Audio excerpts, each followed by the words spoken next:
Bonsoir à tous en ce mercredi 21 avril 2021.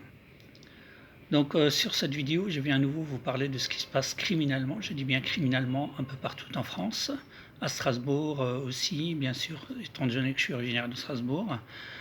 Donc là, je vous montre une photo de le nouveau depuis quelques mois déjà, garde des Sceaux et ministre de la Justice, Monsieur Éric Dupond-Moretti, voilà, dont je vais envoyer pas mal de courriers, j'ai envoyé pas mal de mails déjà, donc toujours resté sans réponse concernant la justice et les crimes et rafles psychiatriques.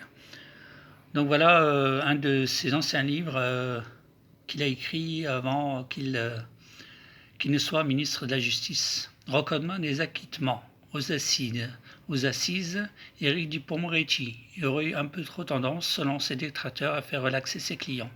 Il nous montre ici que la justice, elle, a une réelle proportion à condamner tous ceux qui paraissent devant elle. À travers les récits de plusieurs affaires criminelles dans lesquelles il est intervenu, traités comme des thrillers, dans des chapitres coups de poing, il dénonce les imperfections d'un système qui respecte de moins en moins les droits de la défense.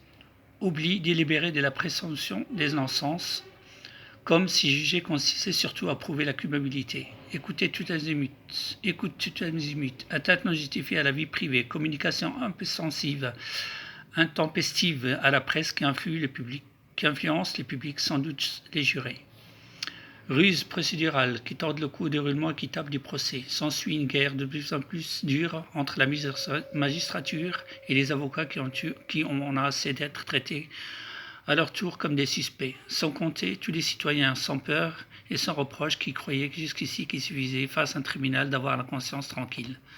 Voilà donc le livre de Monsieur le garde des Sceaux et ministre de la Justice actuel, Éric Dupond-Moretti, qui s'appelle Direct du droit.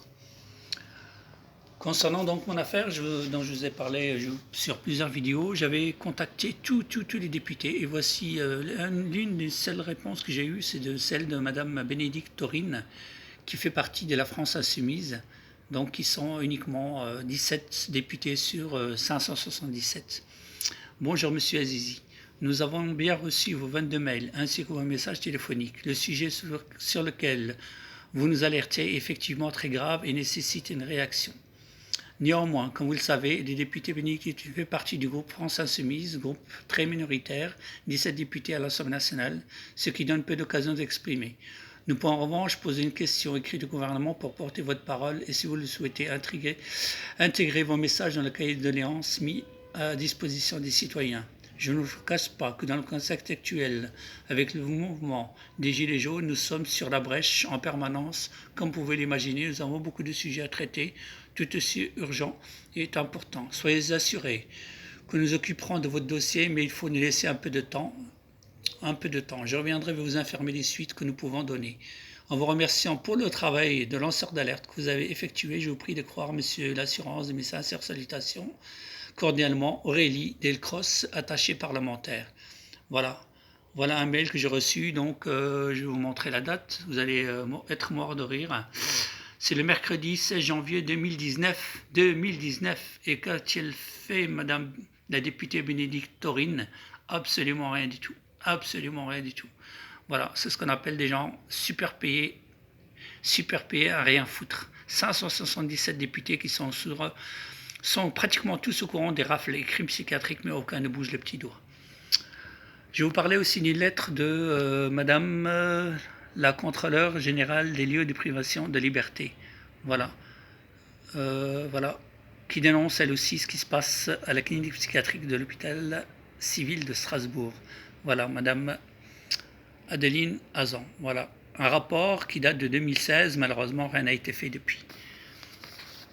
Et pour terminer, je vais vous parler de ce que c'est que la justice aujourd'hui en France, la presse et la politique. Personne n'entend rien, la justice ne voit rien, la presse ne dit rien, et les politiques non plus n'entendent rien. Voilà ce que c'est qu'aujourd'hui la France, malheureusement.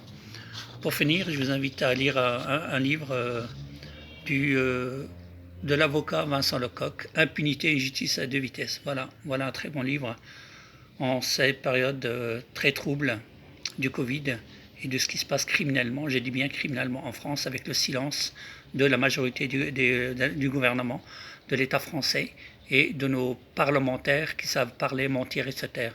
Voilà. Merci de partager cette vidéo, car ce qui m'est arrivé en 2007 sur la ville de Strasbourg pourrait malheureusement vous arriver aussi. Merci de partager au maximum. Très bonne soirée à tous. Au revoir.